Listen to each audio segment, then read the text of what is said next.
بسم اللہ الرحمن الرحیم۔ السلام علیکم۔ حضرت محمد صلی اللہ علیہ وآلہ وسلم کی سیرت کا یہ مختصر مضمون سن لیجئے۔ دل آویز شخصیت کی عظمت کا راز۔ داعی اعظم صلی اللہ علیہ وآلہ وسلم کی دل آویز شخصیت کی عظمت کا راز یہ ہے کہ آپ صلی اللہ علیہ وآلہ وسلم کے قول و عمل میں کوئی فاصلہ نہ تھا۔ آپ اپنی اعلیٰ تعلیمات کا نمونہ تھے، جو دوسروں کو بتاتے اسے خود کر کے دکھاتے، بلکہ عمل کا اعلیٰ ترین نمونہ پیش فرماتے۔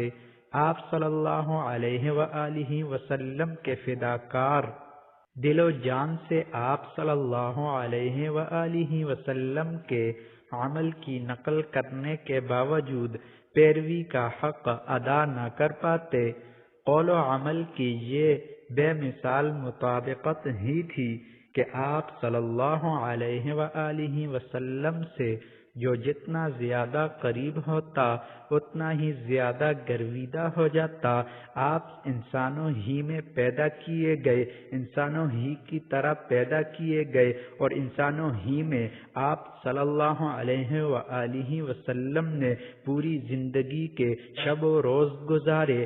آپ باپ بھی تھے اور بیٹے بھی، بھائی بھی تھے، شوہر بھی تھے اور ساتھی بھی، خسر بھی تھے یعنی سسر بھی تھے اور داماد بھی، عمر میں چھوٹے بھی تھے اور بزرگ بھی، رفیق سفر بھی تھے اور تجارت کے شریک بھی، آقا و مولا بھی تھے اور محنت کش بھی، مگر آپ صلی اللہ علیہ وآلہ وسلم کی شخصیت اس قدر کامل اور جامع تھی کہ کسی ایک آنکھ نے بھی کبھی کردار کے کسی رخ میں کوئی جھول محسوس نہیں کیا۔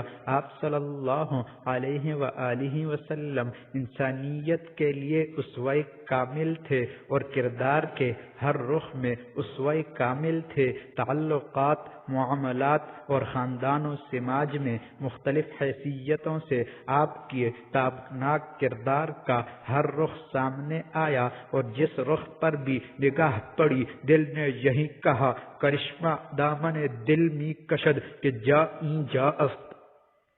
کردار کی ہیبت۔ قبیلہ عراش کا ایک شخص مکے میں اپنے اونٹ بیچنے لایا۔ ابو جہل نے اس سے سارے اونٹوں کا سودا کر لیا۔ اونٹ قبضہ میں کرنے کے بعد ابو جہل نے قیمت ادا کرنے میں ٹال مٹول شروع کر دی۔ عراشی کئی روز مکے میں ٹھہرا رہا، مگر ابو جہل برابر حیلے بہانے کرتا رہا۔ جب عراشی تنگ آ گیا تو اس نے ایک روز حرم کعبہ میں پہنچ کر قریش کے سرداروں کو اپنی آپ بیتی سنائی اور فریاد کی کہ میری رقم ابو جہل سے دلوا دو، میں ایک غریب الوطن مسافر ہوں، خدا را میری مدد کرو۔ اتفاق کی بات، جس وقت وہ قریش کے سرداروں سے فریاد کر رہا تھا، خدا کے رسول بھی حرم کعبہ کے ایک گوشے میں تشریف فرما تھے۔